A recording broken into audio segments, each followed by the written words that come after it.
مسیح یسوع میں عزیز بھائیوں اور بہنوں، ہم خداوند یسوع مسیح کے جی اٹھنے کے واقعات کو حصہ بہ حصہ مرحلہ وار سیکھ رہے ہیں، ان پر غور کر رہے ہیں۔ اب جس حصے پر ہم پہنچتے ہیں وہ ہے متی کی انجیل کے 28ویں باب کی 6 اور 7 آیت۔ یہاں اس طرح لکھا ہے، وہ یہاں نہیں ہے کیونکہ اپنے کہنے کے مطابق جی اٹھا ہے۔ آؤ یہ جگہ دیکھو جہاں خداوند پڑا تھا، اور جلد جا کر اس کے شاگردوں سے کہو کہ وہ مردوں میں سے جی اٹھا ہے۔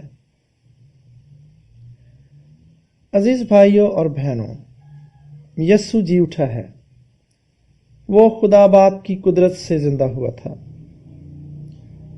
رومیو کے نام خط، گلتیوں کے نام خط اور پہلا پطرس اس کا پہلا باب اور 3 آیت بھی اسے بیان کرتی ہے کہ وہ خدا باپ کی قدرت سے زندہ ہوا تھا۔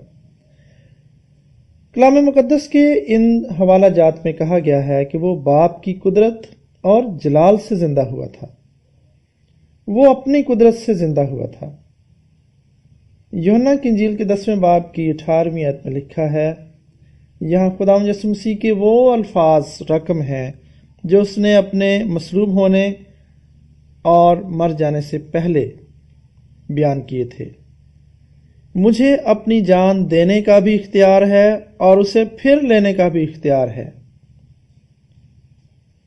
تو میرے عزیزو، وہ نہ صرف باپ کے اختیار سے جی اٹھا تھا بلکہ وہ اپنے اختیار سے بھی جی اٹھا تھا۔ وہ روح القدس کی قدرت سے زندہ ہوا تھا۔ رومیو کے خط کے 11ویں باب میں لکھا ہے کہ وہ پاک روح کی قوت سے زندہ ہوا تھا۔ اسی کا روح تم میں بسا ہوا ہے جس نے یسوع کو مردوں میں سے جلایا۔ لہذا پوری تثلیث یسوع مسیح کے جی اٹھنے میں شامل ہے، اور فرشتہ یہ ناقابل یقین اعلان کرتا ہے، وہ یہاں نہیں ہے، وہ جی اٹھا ہے۔ توجہ طلب بات ہے کہ وہ زندہ ہے۔ پھر 7ویں آیت میں فرشتہ کہتا ہے، جلدی جاؤ، یہ وقت قبر پر ضائع کرنے کا نہیں ہے، جلدی جاؤ اور اس کے شاگردوں سے کہو کہ وہ مردوں میں سے جی اٹھا ہے۔ وہ شاگرد جو لڑکھڑا رہے تھے، کمزور تھے، ناسمجھ تھے، وہ بکھر گئے تھے۔ انہوں نے انکار کیا تھا۔ جس نجات دہندہ کو انہوں نے ترک کر دیا تھا، وہ کہتا ہے، میں نہیں چاہتا کہ وہ ایک لمحے کی بھی اذیت یا تکلیف یا ایک لمحے کا بھی دکھ برداشت کریں۔ میں چاہتا ہوں کہ تم جتنی جلدی ہو سکے جاؤ اور ان کو بتاؤ کہ مسیح زندہ ہے۔ اس کے شاگردوں سے کہو کہ وہ مردوں میں سے جی اٹھا ہے۔ میرے عزیزو، بہت غور سے سنیں۔ فرشتے کا تجربہ کرنے والی پہلی عورتیں ہی کیوں نہ تھیں؟ مسیح کو زندہ دیکھنے والی پہلی عورتیں ہی کیوں نہ تھیں؟ میں اس پر کچھ لوگوں کے خیالات آپ کو بتاتا ہوں۔ ایک مصنف نے کہا، کیونکہ خدا نے کمزوروں کو چن لیا تاکہ طاقتوروں کو شرمندہ کرے۔ ایک اور مصنف کہتا ہے، خدا وفاداروں کو بدلہ دیتا ہے۔ انہوں نے اپنے ماضی میں خداوند کی خدمت کی تھی اور اس لیے انہیں اس کا اجر بھی خاص ہی ملنا تھا۔ کسی اور نے کہا ہے، گہرا رنج بڑی خوشی کا مستحق ہے۔ ایک اور مصنف نے کہا، انتہائی محبت انتہائی عظمت کی مستحق ہے۔ میرے عزیزو، آپ یہ جاننا چاہتے ہیں کہ کیا آپ جانتے ہیں کہ ان عورتوں نے فرشتے اور زندہ مسیح کو سب سے پہلے کیوں دیکھا؟ کیونکہ وہ وہاں تھیں۔ میرا مطلب ہے، اگر آپ وہاں نہیں ہوتے تو آپ اسے دیکھ بھی نہیں پاتے۔ یعنی وہ وہاں تھیں، اسی لیے انہوں نے اسے دیکھا۔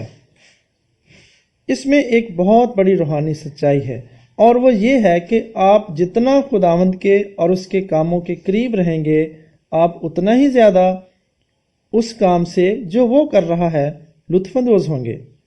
مجھے آپ کا نہیں پتا، لیکن میں وہاں خود موجود ہو کر تجربہ کرنے کو کسی اور سے سننے پر زیادہ ترجیح دیتا۔ کیا آپ ایسا نہ کرتے؟ میں ان لوگوں کے لیے جو موجود ہوتے ہیں خدا کی تعریف کرتا ہوں۔ میرا مطلب ہے وہ لوگ موجود ہیں جب خداوند کام کر رہا ہے، وہ موجود ہیں جب اس کے لوگ اکٹھے ہوتے ہیں، وہ موجود ہیں جب اس کا کلام سکھایا جاتا ہے، وہ موجود ہیں جب اس کے آگے گھٹنوں کے بل ہونے کا وقت آتا ہے، وہ موجود ہیں جب خدمت کے لیے اس کی قوت طلب کرنے کا وقت ہو۔ اور یہ وہی لوگ ہیں جو خدا کی قدرت کا خود تجربہ کرتے ہیں۔ انہوں نے مسیح کو اس لیے دیکھا کیونکہ وہ وہاں موجود تھیں۔ میرے عزیزو، میں یقین کرتا ہوں کہ آپ ان خواتین کی طرح کے انسان بنیں۔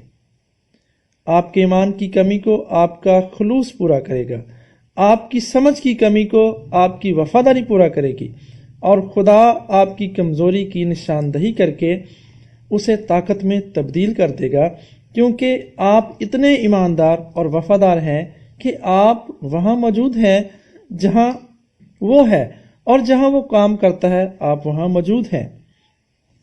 خواتین نے ایک ایسے نجات دہندہ سے محبت کا اظہار کیا تھا جس کے بارے میں ان کا خیال تھا کہ وہ مر چکا ہے اور کسی بھی طرح سے ان کی مدد نہیں کر سکتا۔